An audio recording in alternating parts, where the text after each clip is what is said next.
Transformer का सिद्धांत एवं कार्यविधि क्लास 12th केमिस्ट्री है ट्रांसफार्मर। इसके बारे में हम डिटेल से पढ़ते हैं। ट्रांसफार्मर क्या है? ट्रांसफार्मर ट्रांसफार्मर विद्युत की एक ऐसी युक्ति या साधन है जिसकी सहायता से प्रत्यावर्ती वोल्टेज को कम या ज्यादा कर सकते हैं। अब इसका सिद्धांत देखते हैं। ट्रांसफार्मर अन्योन्य प्रेरण के सिद्धांत पर कार्य करता है। यह प्रत्यावर्ती धारा के साथ ही कार्य कर सकता है लेकिन दिश धारा के साथ नहीं कर सकता। ठीक है। ट्रांसफार्मर के प्रकार। ट्रांसफार्मर दो प्रकार के होते हैं, कार्य के आधार पर अलग अलग होते हैं। नंबर फर्स्ट, उच्चाई ट्रांसफार्मर। उच्चाई ट्रांसफार्मर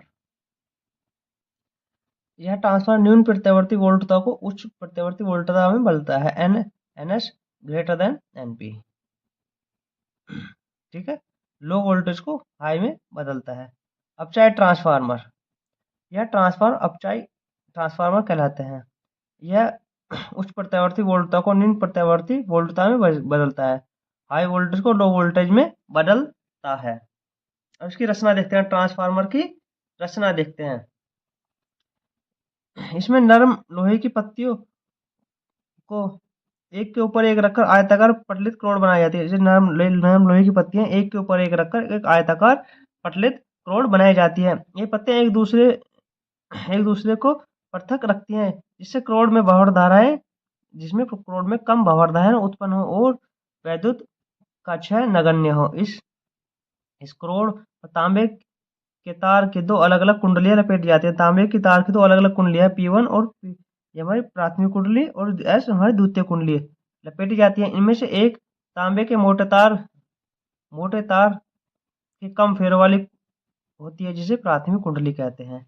प्राथमिक कुंडली कहते हैं जो कुंडली लिपटी हुई है, ये मोटे तारों की कम फेरों वाली कुंडली है। ठीक है।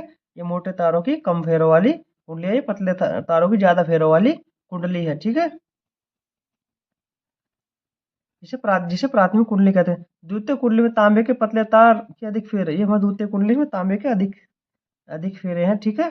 द्वितीय कुंडली पतले तारों की अधिक कुंडली को द्वितीय कुंडली कहते हैं। नोट,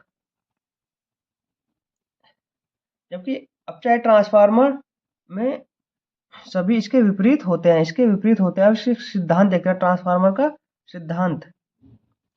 जब ट्रांसफार्मर की प्राथमिक कुंडली को प्रत्यावर्ती धारा स्रोत से जोड़ते हैं तो कुंडली में प्रत्यावर्ती धारा बहने या प्रभावित होने लगती है।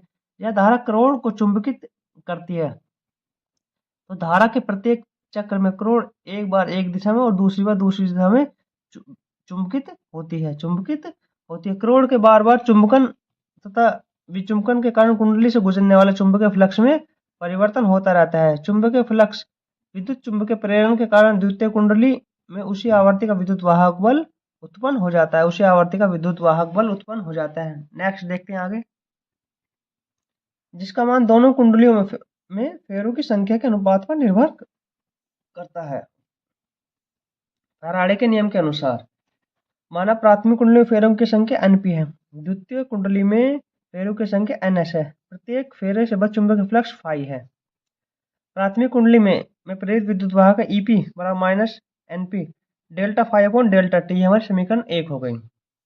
नेक्स्ट देखते हैं। द्वितीय कुंडली में प्रेरित विद्युत वाहक बल Es बराबर minus Ns delta phi upon delta T, ये हमारे समीकरण 2 हो गई। समीकरण 2 को समीकरण 1 से हम भाग देते हैं। समीकरण 2 को हम समीकरण 1 से भाग देते हैं तो ES अपॉन EP बराबर minus NS delta phi upon delta T upon NP delta phi upon delta T. ठीक है। ये हमारा delta phi upon delta T से कट गया, माइनस से माइनस कट गया, तो हमारा ES अपॉन EP बराबर NS अपॉन NP बचा। तब प्राथमिक कुंडली में शक्ति बराबर द्वितीय कुंडली में शक्ति। ठीक है। तो IP मल्टीप्लाई VP बराबर IS मल्टीप्लाई VS। तो ये हमारा हो गया फॉर्मूला हमारा IP अपॉन IS बराबर VS अपॉन VP। अब देखते हैं ट्रांसफार्मर की दक्षता। इसको ईटा से प्रदर्शित करते हैं। हमारा ईटा होता है निर्गत शक्ति अपॉन निवेशी शक्ति गुना 1000। ईटा बराबर PS upon P multiply 100। P हमारा प्राथमिक है और S हमारा द्वितीय कुंडली है। वीडियो पसंद है चैनल को लाइक करें, सब्सक्राइब करें। धन्यवाद।